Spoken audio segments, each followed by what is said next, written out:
It is, and it's the big reason, so big positive with not having paper, but we see, that counteracted by, well, I'm spending so much money on tablets and I need Wi-Fi in the workshop, but it's part of operating a business nowadays.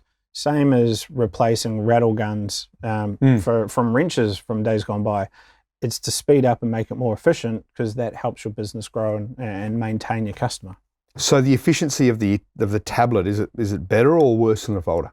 Yeah, it is better in a couple of ways. One is everything's pre-formatted. It's in the right format of when I'm doing which, and I don't have to type. It can be pre-selected, so the notes are formatted. The language is customer-friendly and centric.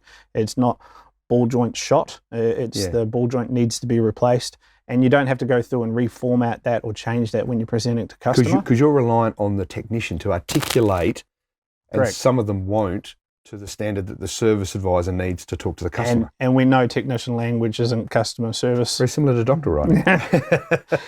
And the other big piece is with a paper job card, there's only one copy. You have a huge inefficiency of having to take that backwards and forwards. Losing it, blowing out the window. And just even walking it backwards and forwards into the office to grab the next one or to drop off the one that you've finished. You've got to do that for every single job. When you're running on digital, you can stay in the workshop next to the hoist, move on to the next car. You don't have that manual process of walking backwards and forwards through the office and getting disrupted in the flow of working on the car. So it's helping the technician to minimize downtime.